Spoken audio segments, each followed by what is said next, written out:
Aquel día de 1960 era lunes. Jesusa se montó en un tren en Lasarte, camino a San Sebastián. Llevaba a su única hija, a la niña, a Begoñita, en brazos. Iba a comprarle unos zapatitos. Cuando llegó a la estación de Amara, en Donosti, con la niña en brazos, fue a la consigna de equipajes. Su tía Soledad trabajaba allí, y Jesusa pensó que sería más fácil y más rápido comprar los zapatitos si dejaba a la niña con su tía. Era cuestión de minutos. Y en esos minutos es cuando sucedió. Y nada, que ella recuerda de que una maleta iba a la bomba. Claro, cuando ella volvió se encontró con todo y su hija, pues eso, estaba prácticamente quemada, no sé, tenía el 80% quemada. Esa maleta bomba había sido parte de una cadena de explosiones. Estallaron bombas en Barcelona, en Madrid, en Bilbao, pero solo la de Amara provocó víctimas. Jesusa se pasó la noche en el hospital, al lado de su hija, pero las quemaduras habían sido muy graves. Al día siguiente, a las 7 de la mañana, la niña Begoña murió. Su entierro fue ese mismo día, el 28 de junio, en la iglesia de Lasarte. Aquel día eran fiestas en el pueblo. Cuando enterraban a la niña, bajaban en una cajita blanca, bajaban a la niña para enterrarla, pues justo en ese momento pasaba por delante pues la charanga y en fiestas. Es como que en el pueblo no sabían, sí, había muerto como si entierras mañana a cualquier vecino, ¿no? Entonces mi madre siempre contaba pues el dolor, ¿no? de bajar la cajita a la niña y la gente estar saltando y bailando. Entonces ese día ella lo tenía terror.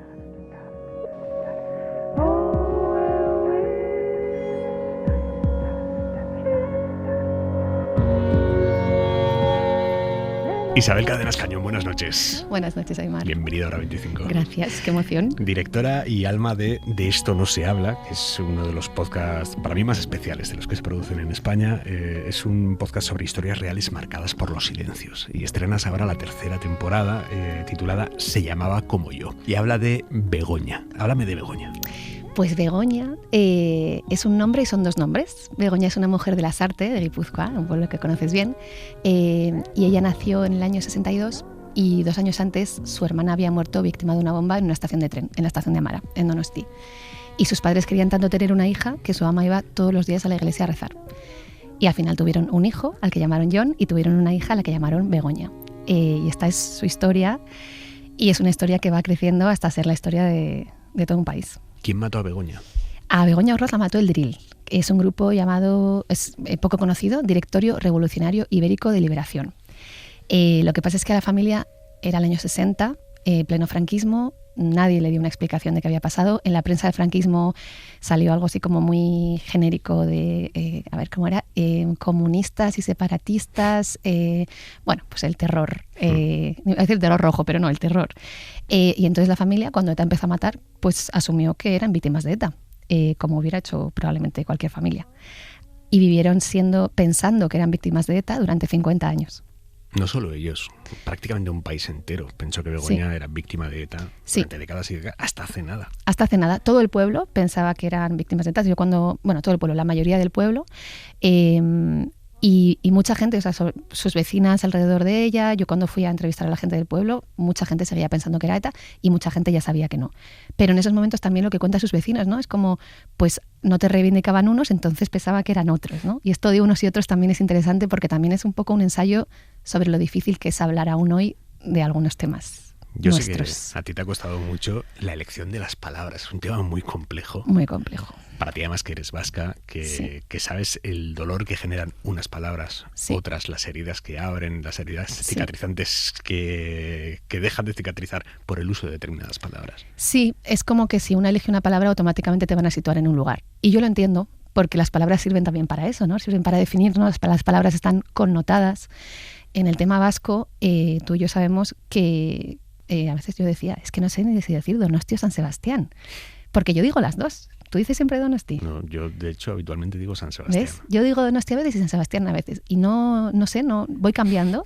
Y claro, de repente había gente de Donosti y me decía, no puedes decir Donosti. Y yo digo, pero si es que yo digo San Sebastián muchas veces. Entonces solo eso ya, que parece una cosa muy menor, habla de todo el problema de hablar de cosas que aún no tenemos resueltas y que probablemente no vayamos a tener resueltas y que quizá no hace falta tener resueltas, pero que sí que hace falta decir que están ahí y que no tenemos un lenguaje compartido. Mira dónde está el banco, Esto era una calle de coches, aquí se aparcaba en un aparcamiento de coches y fíjate, esta es la tienda pequeña que era una zapatería, entonces cada vez que ponían la bomba en el banco explotaba la zapatería de mis padres. Nos llamaban, oye, venir corriendo que han puesto una bomba y está la tienda destrozada. Vete a la noche, intenta recoger como puedes, imagínate los 4, despertarnos de noche. Porque claro, todo eso te ponían una bomba y cállate, no digas nada. Entonces reventaba toda la zapatería, todos los zapatos tirados, todo destrozado, cristales. Me acuerdo que aquella vez mi padre ya no pudo aguantar más, reventó y dijo, me habéis matado a la hija y ¿qué queréis? ¿Matarme a mí? Como loco. Y entonces, Aita, cállate por favor, Aita, cállate, Aita, no digas nada, Aita, cállate. O sea, imaginaros, después de perder la niña de una bomba más segunda bomba, la tercera y encima pedirle que se callara, para que no lo oiría la gente, Aita, cállate, Aita, cállate. ¿Cómo llegaste a esta historia? Llegué a esta historia por un amigo Joan, que es de Lasarte, Joan Inchausti. Él hizo un documental sobre un grupo de Lasarte que se llama Bizikidetza, que es un grupo de convivencia en el que se juntan vecinas y vecinos del pueblo que trabajan sobre cómo la violencia política, otro término, ha influido en la vida del pueblo. Y hablan con víctimas de todos lados. Y es un grupo muy bien avenido, donde todas las víctimas se juntan, hablan entre ellas. Ellos cuentan, ¿no?, que al principio les costó, que la gente no quería hablar en lugares públicos, que tenían que estar, pues no querían ir a un bar, se iban a una casa, incluso en un banco del parque para que no les viera nadie. Fíjate que en un banco del parque te ve gente, pero preferían eso que estar en un bar. Y entonces en ese grupo llegó Begoña. Y cuando Joan escuchó su historia me llamó, me dijo, Isa, creo que aquí hay una historia muy de las tuyas, muy de silencios. Y claro, me mandó ese audio, que de hecho es el audio que abre el primer episodio, y es como una mujer que lleva el nombre de su hermana que había muerto. Para mí eso ya era como, hostia, que había muerto en un atentado y que durante 50 años pensó que había sido víctima de un grupo y después tiene que resignificar su memoria, ¿no? Y claro, dije, es que esto es para lo que yo hago estas historias, ¿no? Para pensar esto. Cuando ponen la bomba fue en el año 60, en el 61 nació mi hermano, en el 62 nací yo. Al niño lo llamaron John y a ella la bautizaron con el mismo nombre que a su hermana, Begoña. No sé si es un acierto, pero bueno, esa es la losa o el recuerdo, no sé qué decir de mi hermano. Y hay veces que pienso que somos dos. Soy una, pero somos dos. Para Bego no es fácil explicar el peso de ese nombre. Es como decir, ¿cómo lo diría? Es que a veces es difícil expresarlo, ¿no? Como que mi hermana siempre está ahí. Como si sería, no te olvides de ella, ¿no? ¿Cuánto ha pesado para Begoña llevar el nombre de su hermana asesinada? Muchísimo, muchísimo. Ha definido toda su vida. Ha definido toda su vida porque, aunque ella no conocía a su hermana, ella ha vivido siempre con una especie de duelo heredado, un duelo de sus padres. Bueno, su padre se murió pensando que su hermana la había matado ETA. Cuentan, en el tercer episodio se cuenta que él iba a todas las concentraciones de Gesto por la Paz y se quedaba sentado en un banco llorando. Y nadie sabía por qué. Y él nunca dijo que a su hija la había matado ETA. Él pensaba que había sido ETA, ¿no? Entonces iba a todas las concentraciones. En su casa nunca se habló de esto, nunca. Siempre había un isho, ¿no? Silencio, silencio. Y a Bego la educaron súper protegida, en el miedo y en el silencio. Ella lo dice, ¿no? Ya no sabe andar en bici, no sabe andar en coche, tiene miedo a todo. Cada vez menos, también te digo, cada vez menos. Pero ella cuenta eso, que ha sido como una presencia, una ausencia, pero que siempre ha estado presente, ¿no?, en su vida. De alguna manera tú les llevaste la confirmación de que a su hermana no la había matado ETA, la había matado el drill. Sí. ¿Cómo fue ese momento? Yo debo decir que yo lo que he hecho ha sido poner en orden una historia que ya estaba. O sea, yo no he descubierto que ha sido el drill. Esto lo han ido descubriendo varias personas durante varios años. De hecho, para mí más interesante que descubrir o que confirmar que ha sido el drill fue cómo se tejió la historia de que había sido ETA. Porque al principio, bueno, pues en la familia lo pensarían, pero no había ninguna fuente escrita que dijera que había sido el drill. Al contrario, había muchas fuentes escritas que probaban que había sido el drill. Hay un artículo del ABC del año 62, de la hemeroteca, que dice que fue el drill.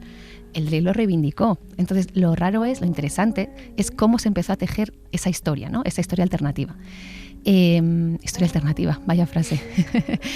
Parece verdades alternativas. Cómo se empezó a tejer esa otra historia. Y yo lo que les iba llevando es mi sorpresa, en realidad. O sea, yo lo que hacía era compartir con ellos mi sorpresa de, ¿pero por qué, no? ¿Por qué tantos años de silencio? Para mí era eso, ¿por qué tantos años de silencio y por qué de repente, en un año determinado, esto explota? Y esto explota de una manera que no podemos contar todavía, ¿no? Pero pero explota a un nivel muy grande.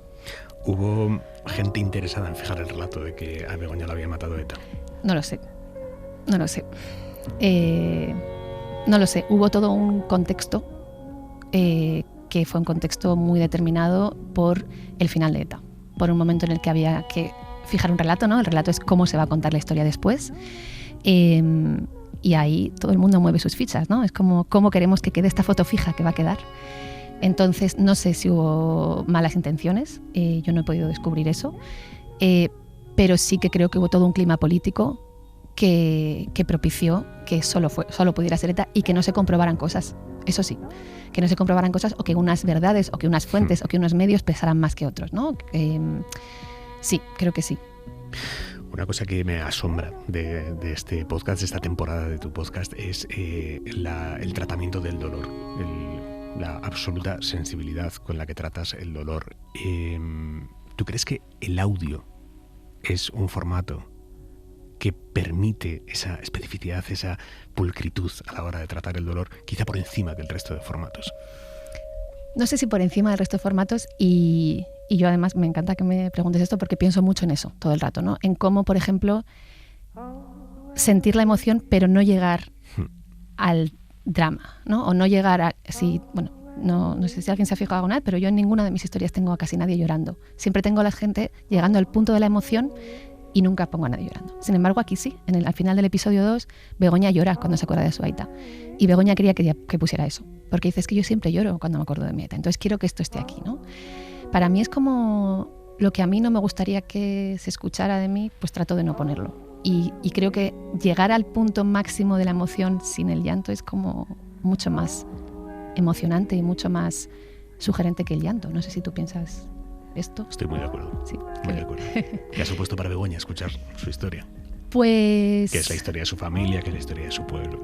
Yo creo que Begoña está contenta porque de repente entiende muchas cosas que no entendía.